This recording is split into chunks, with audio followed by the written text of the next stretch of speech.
Welcome, everybody, to the Miami Jewish Film Festival, the world's largest festival of its kind. We want to thank all of our members and sponsors, community partners, all of you film lovers, and especially our presenting sponsors, the Center for the Advancement of Jewish Education, the Greater Miami Jewish Federation, for their continued efforts and support throughout the years. My name is Rabbi Jamie Aklepi, and I'm coming from you from Temple Beth Am in Pinecrest. And I am excited to be moderating this discussion with the film creator. Now I forgot the name, my beloved, my daughter, my beloved. Well, we'll have to stop, sorry. My daughter, my love. My daughter, my love. Okay, good. Sorry, we'll have to do that again, Douglas. Yeah, I usually get everything in one take, Eitan. No worries. Just no problem for me. Just count down again and start over whenever you feel. 5, 4, 3, 2, 1. Welcome everyone to the Miami Jewish Film Festival, the largest festival of its kind. We want to thank all of our members, our community partners, all of you film lovers, and especially our presenting sponsors, the Center for the Advancement of Jewish Education and the Greater Miami Jewish Federation, for all their support throughout the years. My name is Rabbi Jamie Aklepi, and I am coming from you from Temple Beth Am in Pinecrest. And with me today is the director and the creator, the writer of the film, My Daughter, My Love, which I just saw the other night. And I'm here to discuss with Eitan a little bit about this film. So first, Eitan, I really enjoyed the film. I love the characters, especially at this time during the war, to see a film that's so closely focused on relationships and human beings. It was able to redirect me back sort of closer to the soul and rather to all the existential threats. So it was very helpful to see your film at this time. I know it was just by chance, but it did take me into the world of relationships rather than the distressful world outside. That being said, of course, the world of relationships can be distressful. And in this film that we just shared, My Daughter, My Love, we see Shimon, the father who is represented really so well by his suits, by his pressed suits, even in his suitcase, where his son-in-law says on the trip to Paris, you can hang up your suits where you always place them, and a certain kind of regularity, which we are expecting from Shimon, who came to Paris from Israel to visit his longtime friend, Nisim, who was just ill, as we saw. So Shimon, who we expect, and I'm sure Shimon himself expects this trip to be seeing his grandson, seeing his daughter, son-in-law, seeing his friend Nisim, and not much else.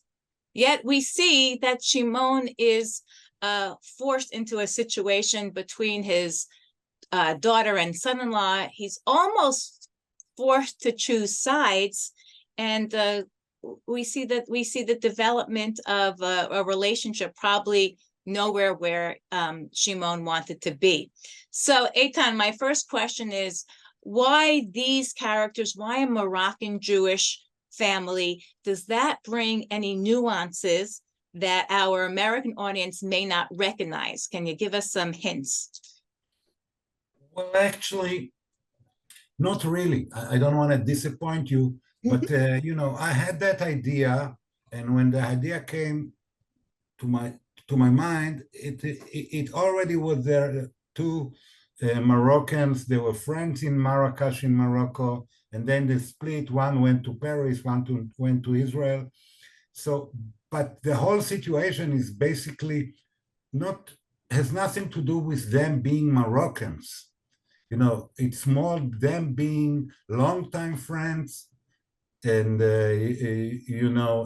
him being a father.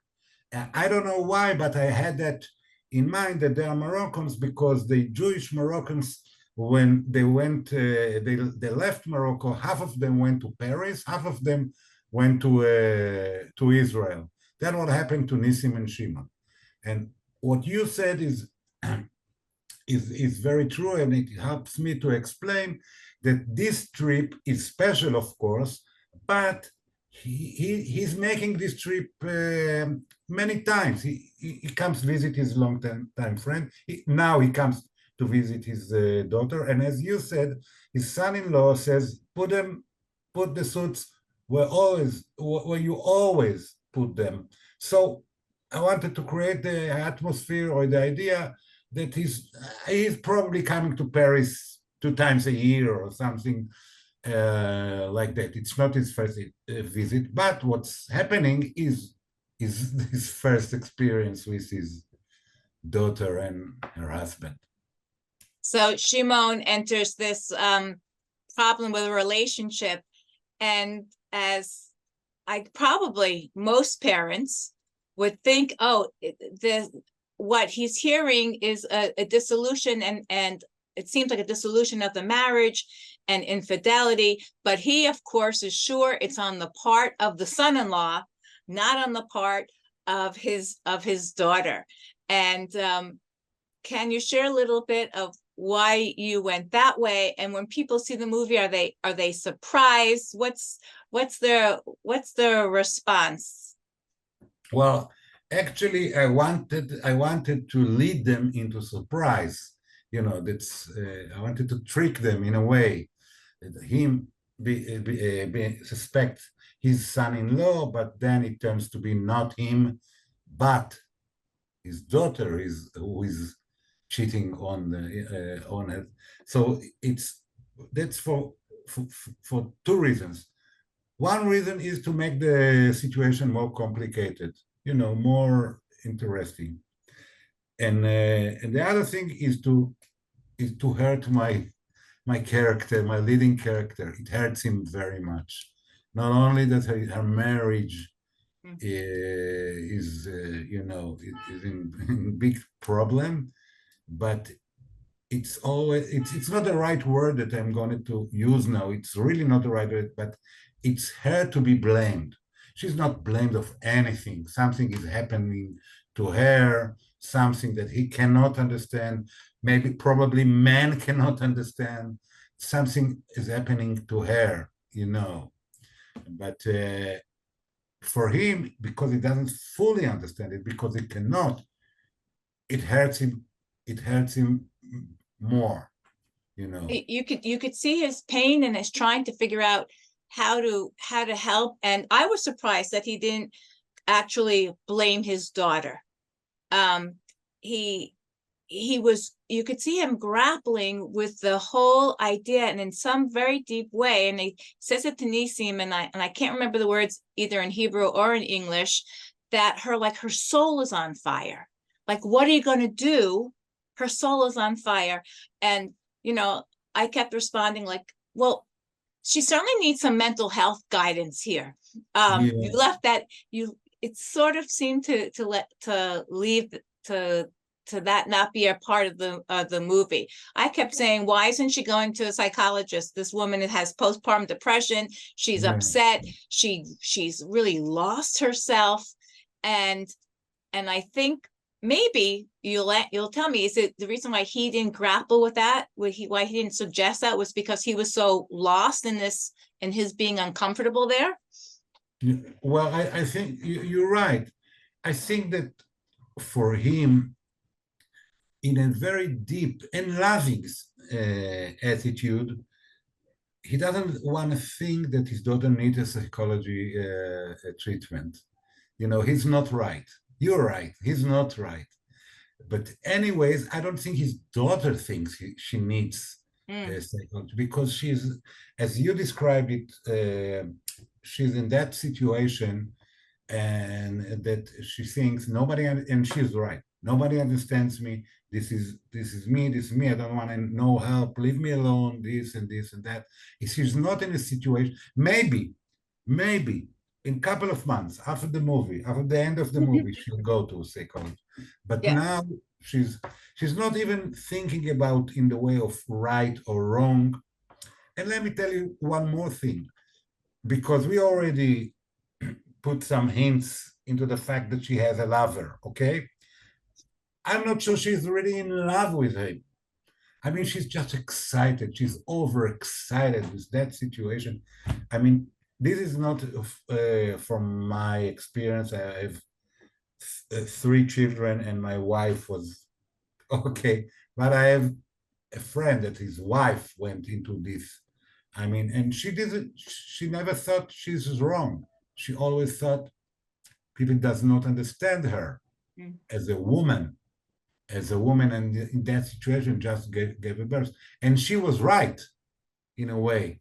If you're talking to us men, she was right. It's a very feminine thing, but still she needs help. You're right, but not now, not right now. Now Mm. she's excited, and she wanna do thing, and she wanna do with that man, and as I told you, I'm not sure she's really in love with him. She's just excited by him. Mhm, mhm. If you understand what Yeah, yeah, she wanted that yeah, that adrenaline, that excitement, that exactly. Here you are. Yeah, sure. the when we first see her with the lover, if he is a lover, he may not even have actually been a lover. And the other woman, that was the question I was watching. Was that really the daughter? That was some kiss the daughter gave him in the apartment. Was that really Yeah, supposed to be his daughter? Or is yeah. that like a French thing? It is a French thing, and it's also let me say it's a Bohemian thing. Mm. Okay. You know, see, her lover George is a Bohemian in a way. So yeah, he kisses her in her lips. Maybe it's a French thing also. I don't know, It but was that was I like, thought oh, in my mind, I thought, well, that's more of a Bohemian thing, okay. of a special relationship with his daughter. Yes, that's his daughter. I'm very interested in the idea of the animation.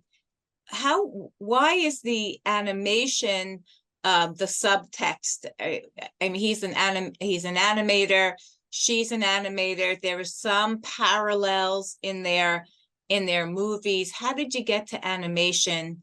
And of course, the themes of um, deep passion and loss in both of those animated films. Well, one thing I'll tell you honestly, maybe I'm not supposed to say it. I don't like animation very much. I Let couldn't me tell tell if it you. was like the Israeli movie thing of like putting more sex in the movies, which sometimes, or like you were sort of like making fun of the animation and how they thought it was so great and it really was just, I don't know. Well, actually, I didn't want to make fun of it because I don't think making fun of any of your subjects helps the movie. So I try to make it serious as much as I can. I mean, her little movie she made, and his story. Try to make it as serious as possible because I didn't want to make fun. I didn't want people to know what you know now. That I don't like this fashion of animation films that much. But anyways, we have to remember that her father also What's uh, is not a painter, but he was, he likes painting. He likes painting. So art is in the soul of this family in a way, So it's more about art than about animation, say. But I chose animation. I thought I can, work with it a little bit. Uh, and try to take it serious. His story, her story, both of story reflects. I believe I tried to make it as delicately as possible, but they have some to do with what's happening in the movie itself, in Yeah, the story of the movie itself. the animation part was Yes. reflecting of the movie, the deep passion, the baby running away in her movie, and Yeah. in his movie, of the description of his movie, which we didn't see, right? He just described it to No, us. he just tells it. He described it to us of also a lot of women and going far away. And he told the story that his wife had he was recently divorced.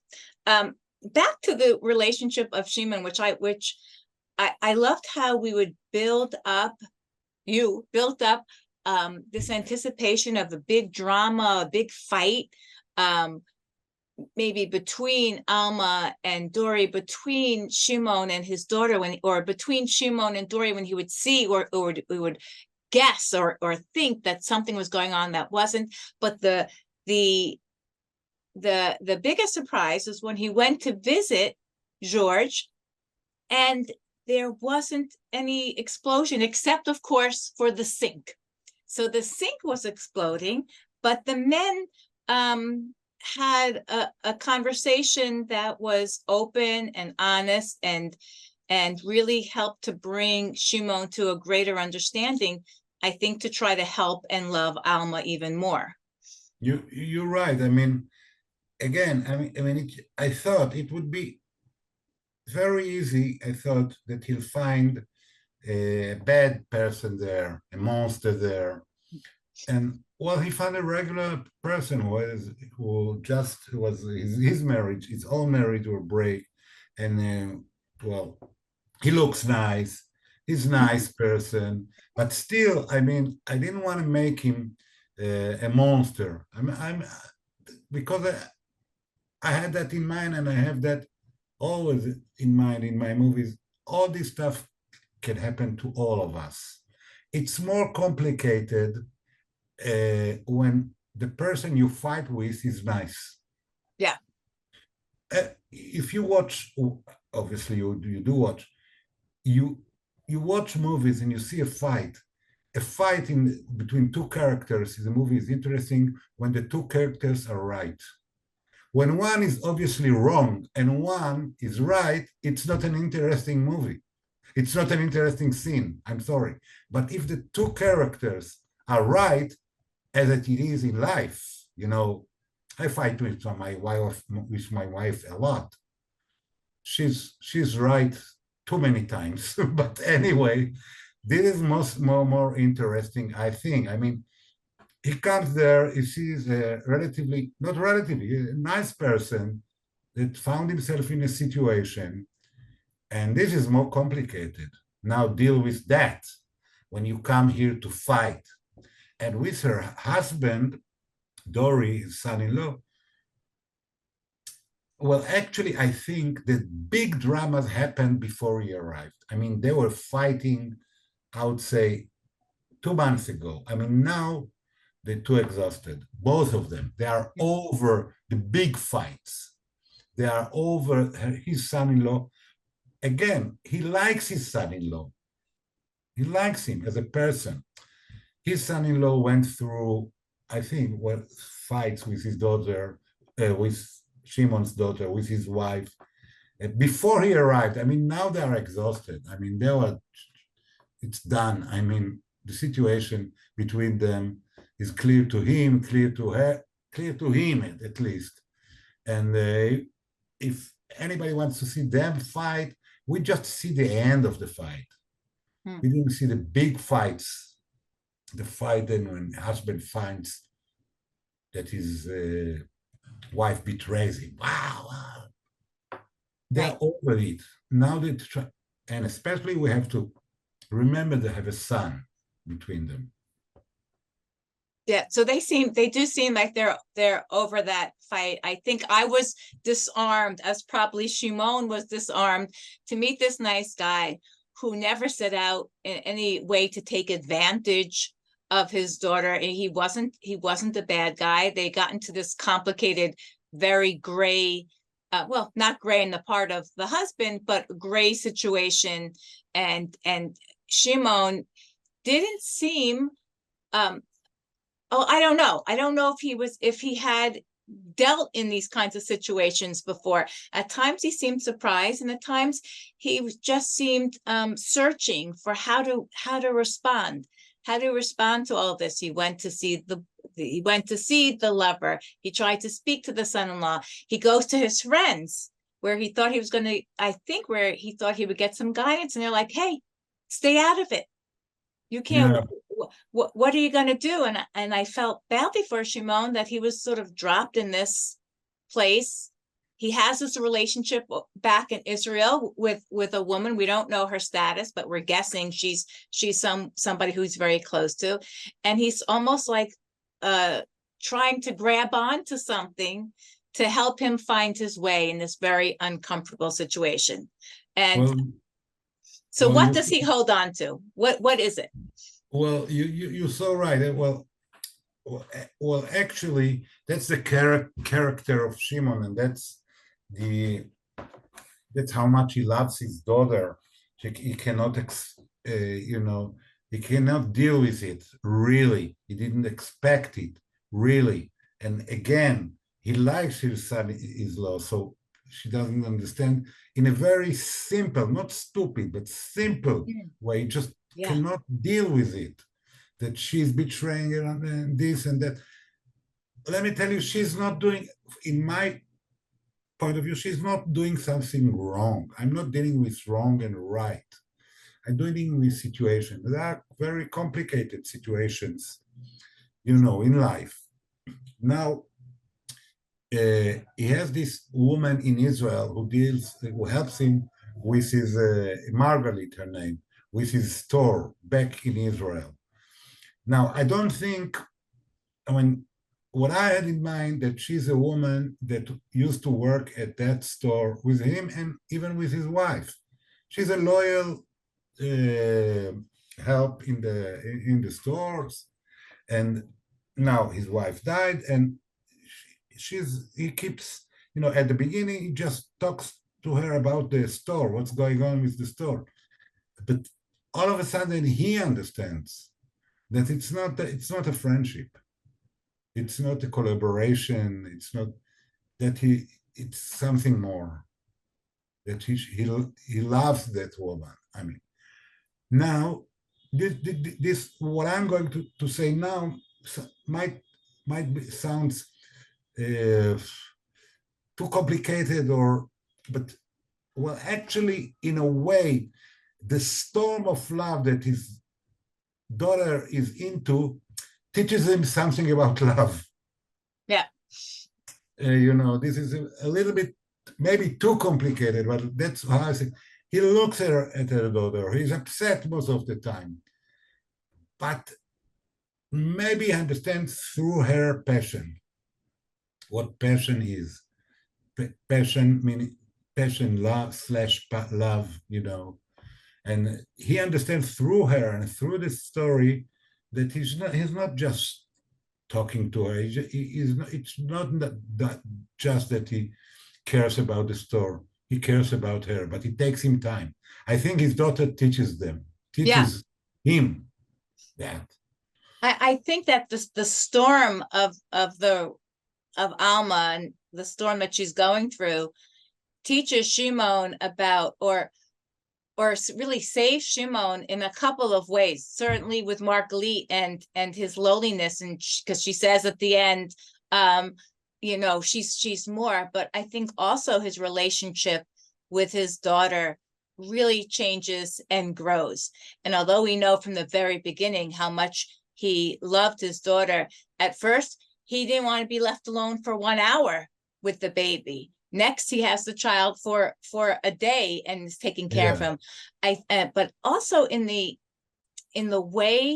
relationship of his daughter, from child to woman, mother, and an adult, his relationship changes with his daughter. She really becomes an adult in his eyes, one that certainly needs him, but I'm not sure that he was ever called upon before to provide that support and love for his daughter.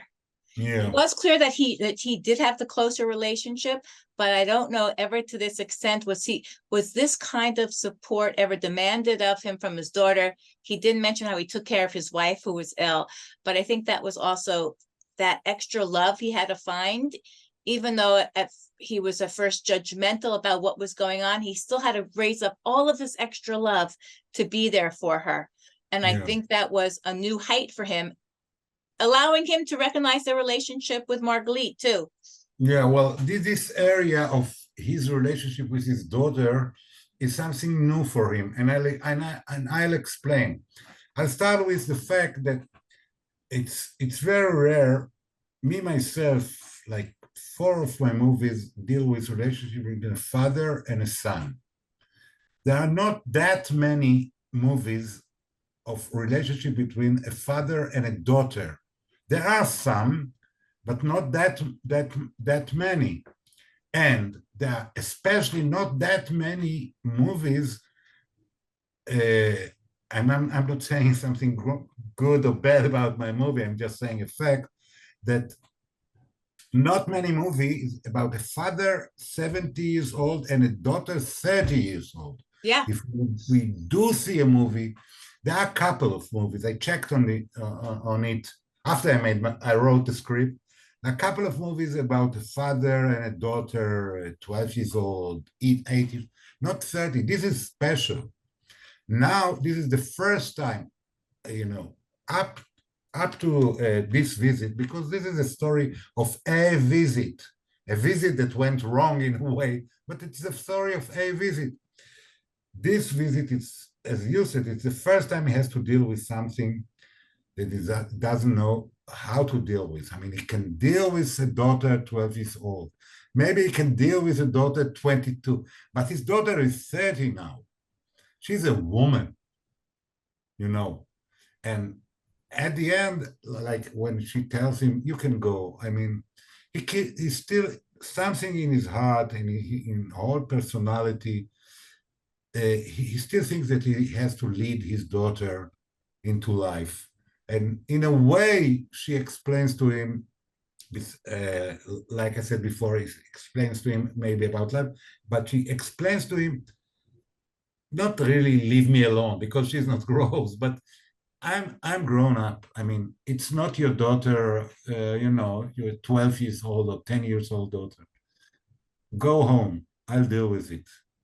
At the end, she's 30. She's a woman now, and his tools are dealing with her, much younger than 30.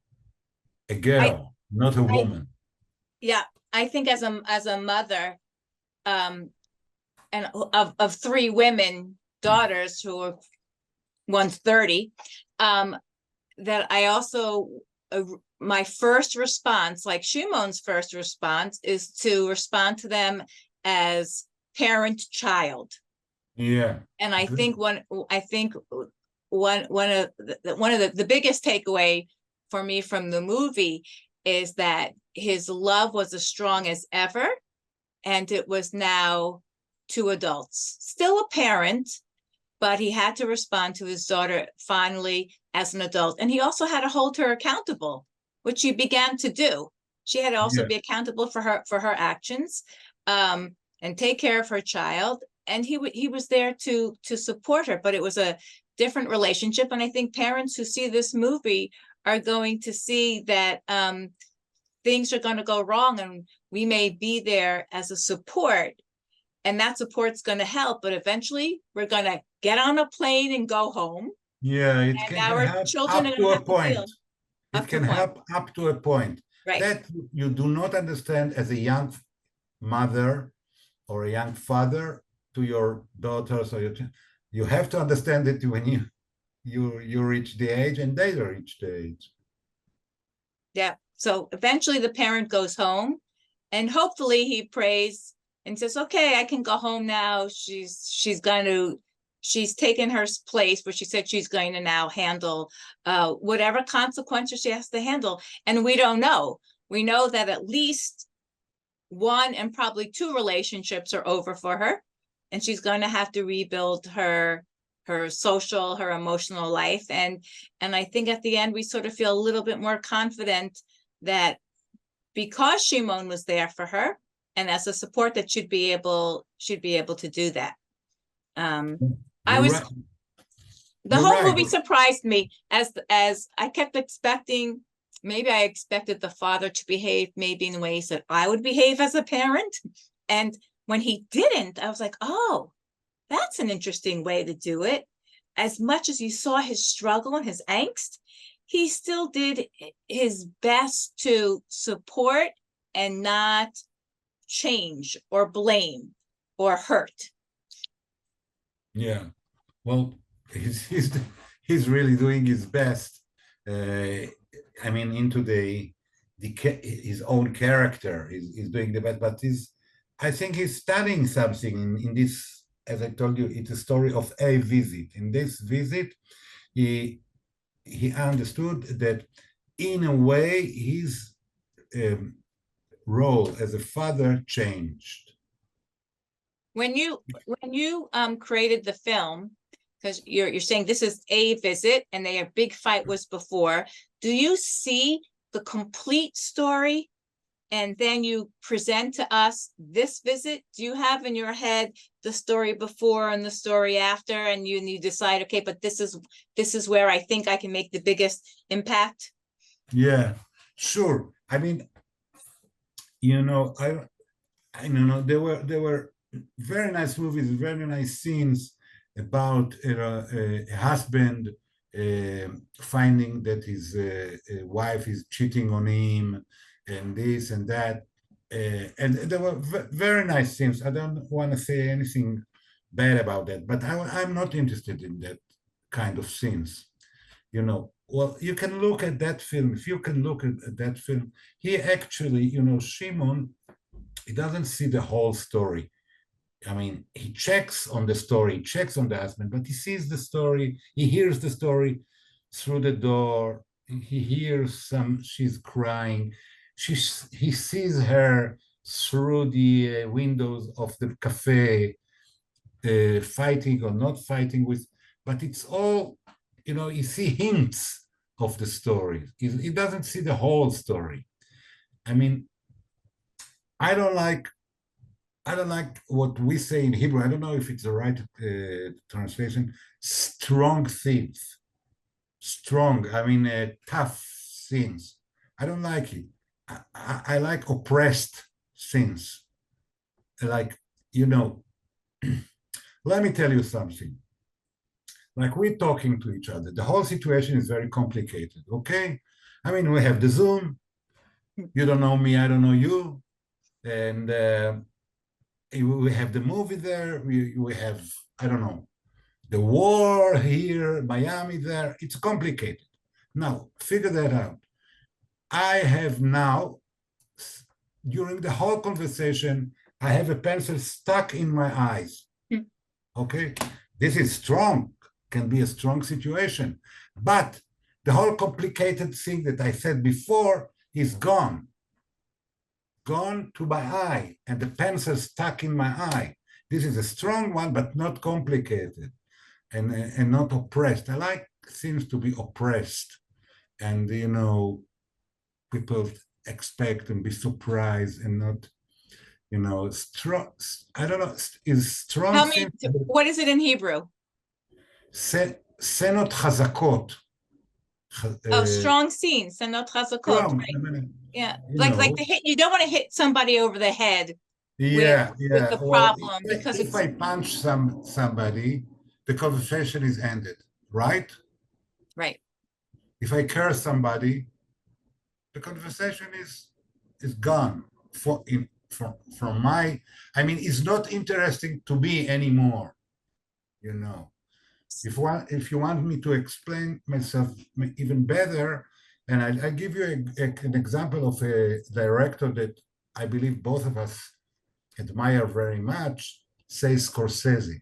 Okay, he's a fantastic director, but his style is strong after strong after strong after strong scenes. They're all strongs, and at the end, they end. You know, that's it. If we think about Clint Eastwood or Richard Linklater, they are more of my favorites in that aspect.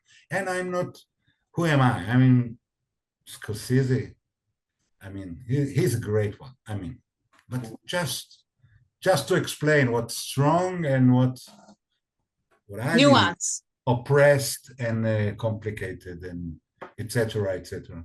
I think that looking at these characters and this visit, this relationship and the nuances is really very powerful. And I think after we watch a film like this, we get to think about, we think about relationships, we think about accountability, we think about how love can really make someone resilient and get them through something that is uncomfortable and unsure about, and feelings which they don't want to have, and yet they overcome that, or they get them overcome, but they move with that or forward because of this love. And the basis is the love was going to help everything else work out. And I think that's always a positive. And I think it's always positive for parents and children at any age, that even when our children are doing things which we think might not be right or don't understand, in this case, even though he began to understand that something in her soul was so strong, it wasn't something that he wanted to see or wanted to be a part of, but that the love was able to bring them both through it. And and I think that's, you know, a very beautiful and wonderful message, even though it's a nuanced struggle all the way through. Yeah, well, it's a nice way to describe it. I totally agree with you. Okay. So is there a question at the end of it, or? Well, of Because course, I have a you just question. described it so nice, so I have nothing to do. Okay, all right, good. Then we'll say thank you. I just hope that, of course, you know, as much as I love Israeli cinema, but being born in America, you know, you know what I want to happen. I want Dory to come back and them to live happily ever after. Well, But I don't think that's going to happen, because life really is too complicated, and relationships are so complicated. So wow, so this was great. I hope that everybody who watched the movie enjoyed it and feels sort of enriched by the idea that even through complications and nuance of relationships, a parent and child's love can change and be supportive, and you can move forward just because you have that strength of connection. And sometimes it takes a lot of work to keep that connection. It's not that easy to be there when there's pain, and to be there when things are going wrong. And I think Shimon does a great job coming from a place where I didn't expect him to rise to the occasion. And I think he really rose to the occasion for his daughter. If you said you're American, you're looking for a happy ending. Happy ending. I tell you, I think it's a happy ending, because I think both of them are in a better place at the end of the movie. Yes, yeah, and I think both of them feel that the other one, both of them feel that the other one also is in a good place, and they're satisfied with that. All right, awesome. Yeah, well, sure. Eitan, toda rabah. Thank you for the movie. Thank you for taking this time. Of course, we wish you well in Tel Aviv. I'm happy we didn't hear one siren during this time, and you were able to stay. Did it go off? Did you have? I didn't hear it on your phone. No. If there were a sign, you would hear it, and I would be gone. Okay. But no, nothing happened. We wish everybody well. And we wish you well. And I hope the film does well. And I hope you join us again at the Miami Jewish Film Festival. And thank you so much. And thank everybody for watching. And remember to see a lot of movies and to support the film festival, as it is one of the few places in the world we get to see such a variety of films, and especially films from Israel. So toda rabah again. Thank you so much. Thank you very much. It was a pleasure talking to you. Take care.